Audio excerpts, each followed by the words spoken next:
lembar ya. Nih, satu kelompok satu lembar. Oke, boleh ditutup bukunya. Langsung mengerjakan. Boleh ditutup bukunya.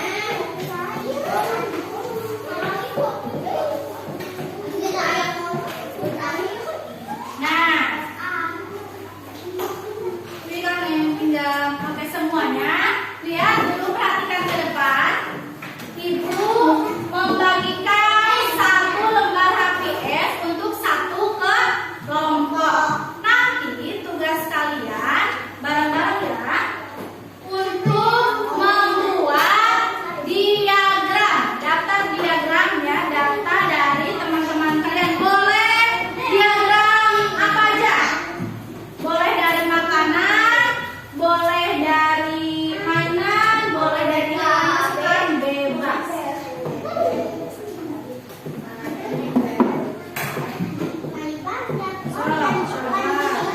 Nanti dipotong-potong ya, ininya sesuai dengan ini yang di depan.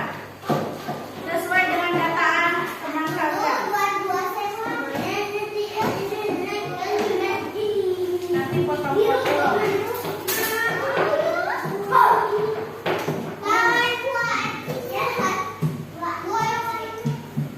Udah ya?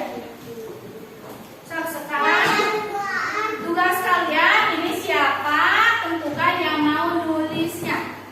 Boleh. Di sini siapa yang jadi? Yang mau nulisnya siapa? Oke, Sakila. Coba buat daftar seperti ini atau boleh seperti itu. Yang kesukaan buah-buahan.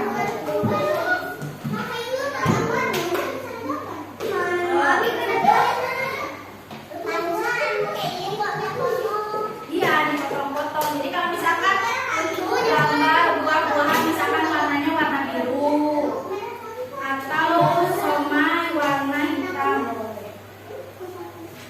bebas ya.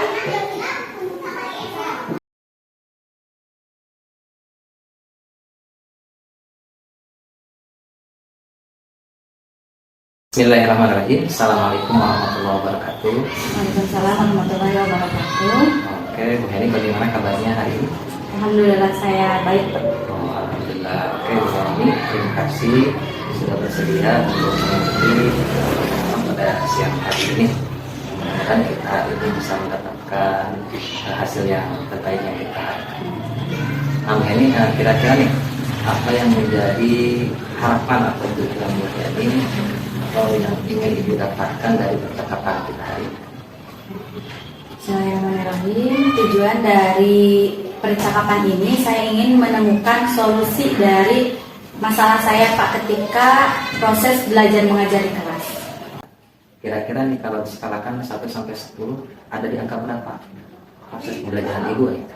Skalanya 75 Pak. Oke, 75 ya.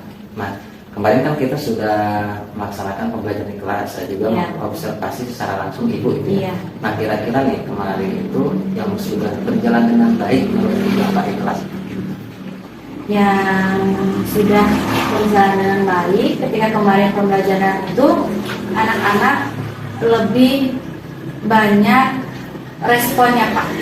Kira-kira menurut Ibu, bagaimana terkait media yang digunakan dalam pembelajaran kemarin? Itu efektif atau tidak medianya? Media yang saya bawa kemarin itu menurut saya efektif Pak. Karena anak-anak itu kan suka yang konkret gitu kan, apalagi anak kelas 1. Jadi ketika saya membawa media berbentuk mainan anak, tentunya anak-anak merasa gembira, oh itu apa Bu, itu apa Bu. Nah, menurut saya itu cukup efektif untuk memberikan pembelajaran sesuai dengan materi di buku. Jadi juga sesuai dengan tahap perkembangan Iya. mereka. Ya. Oke, nah kira-kira menurut Ibu Hani nih, kalau strategi yang Ibu laksanakan kemarin kira-kira sesuai atau enggak, efektif atau enggak strategi Ibu? Menurut saya strategi yang saya lakukan itu lumayan cukup efektif Pak. Kemudian yang kira-kira menurut Ibu Hani, ketika kita ingin menciptakan pembelajaran yang aktif, inovatif dan anak terbaik, apa kira-kira hambatan yang Ibu rasakan di kelas gitu?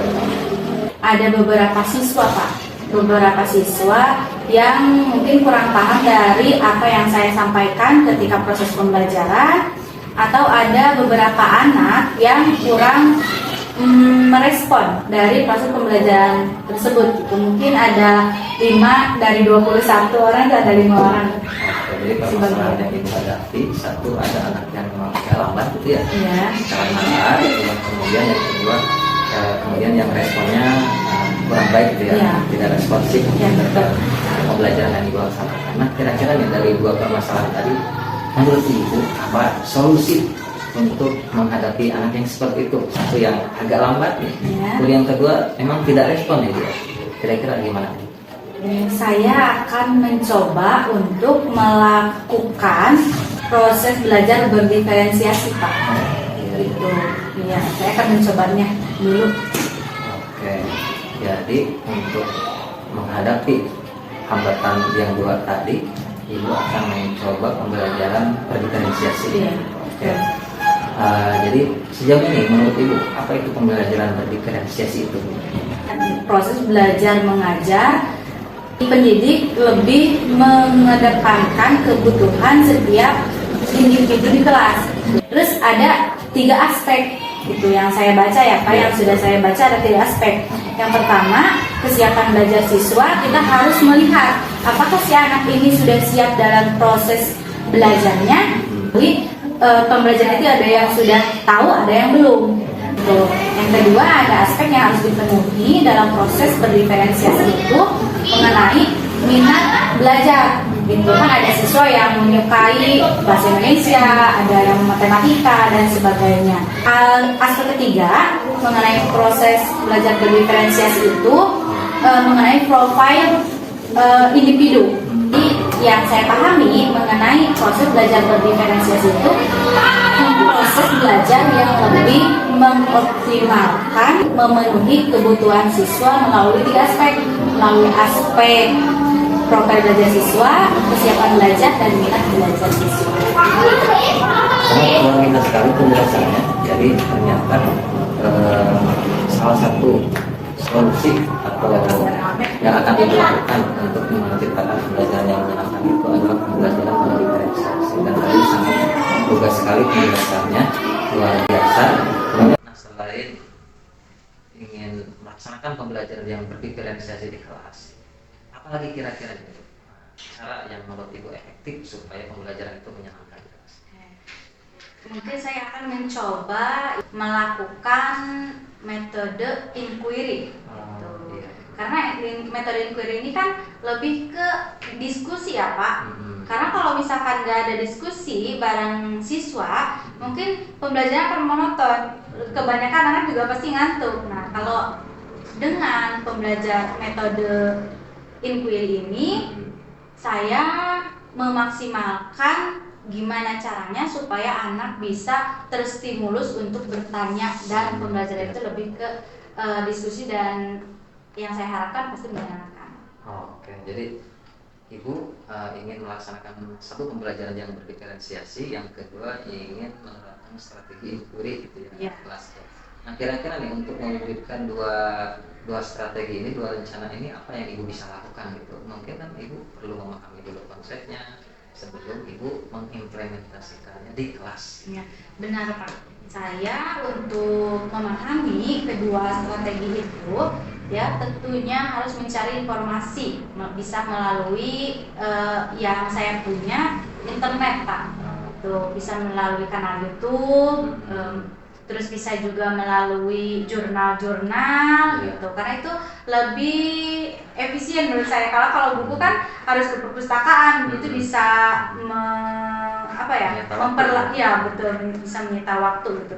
Terlebih dari YouTube dan jurnal, saya akan mencoba lagi mencari informasi di platform Merdeka Mengajar gitu. Oke, jadi Ibu yang pertama akan mendalami konsep tentang pembelajaran berdiferensiasi, kemudian pembelajaran inquiry itu yang pertama memanfaatkan media sosial seperti kanal YouTube, kemudian yang kedua mengoptimalkan platform Merdeka Mengajar. Kemudian juga Ibu mungkin bisa berdiskusi dengan rekan sejawat Ibu ya. Iya betul. Oke, sekali. Nah kira-kira nih Ibu, kapan nih 3 rencana tersebut akan Ibu lakukan? Rencana saya melakukan semua itu secepat mungkin, Pak. Tentunya secepat mungkin lah.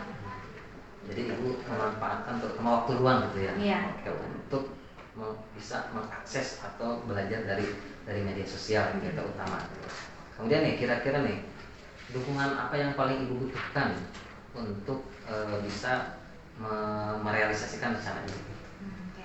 Dukungan yang saya butuhkan itu yang pertama dukungan dari suami ya Pak, karena tentunya saya bekerja atau beraktivitas di luar ya selain di rumah gitu. Terus dukungan selanjutnya itu dari pimpinan sekolah gitu, karena biasanya semua materi itu tidak hanya dilakukan di dalam kelas gitu. Mungkin ada beberapa anak yang pembelajaran itu kinestetik, lebih ke ingin jalan-jalan kayak gitu supaya bisa memahami, dan mungkin saya harus mempunyai izin terlebih dahulu dari kepala sekolah untuk melaksanakan pembelajaran di luar kelas gitu. Kemudian yang ketiga, dukungan yang saya butuhkan itu dari rekan sejawat saya gitu. Jadi 3 dukungan utama yang dibutuhkan, yang pertama dukungan dari suami, Ya. kemudian dukungan dari pimpinan, dan dukungan dari rekan sejawat. Oke, nah Bu, setelah kita melaksanakan perjalanan cukup panjang, mulai dari percakapan pra observasi, pelaksanaan observasi di kelas, kemudian pelaksanaan pasca observasi termasuk hari ini proses coaching gitu ya. Nah kira-kira kesimpulan yang bisa Ibu ambil itu apa? Kesimpulan dari proses panjang ini bisa menemukan solusi dari permasalahan saya ketika proses belajar mengajar di kelas. Gitu. Kenapa saya menyebutkan saya bisa menemukan solusi? Karena ada peningkatan dari proses pembelajaran. Oke, jadi kesimpulannya pertama Ibu merasa senang. Ya, kemudian ternyata permasalahan yang Ibu hadapi itu solusinya juga datang dari Ibu sendiri ya. Nah, mudah-mudahan apa yang menjadi harapan Ibu, tujuan Ibu, kemudian rencana Ibu ke depan untuk memperbaiki proses pembelajaran di kelas bisa terlaksana dengan baik. Iya, amin Pak, terima kasih. Oke, mudah-mudahan juga sesi percakapan kita kali ini membawa manfaat yang signifikan, khususnya bagi saya juga bagi Ibu. Iya. Oke Bu Heni, mungkin cukup sekian karena memang Ibu sudah menemukan potensi Ibu sendiri, kemudian rencana Ibu juga sudah Ibu ungkapkan sendiri. Nah, mungkin cukup sekian percakapan ini, sampai bertemu di kesempatan yang lain. Terima kasih. Assalamualaikum warahmatullahi wabarakatuh.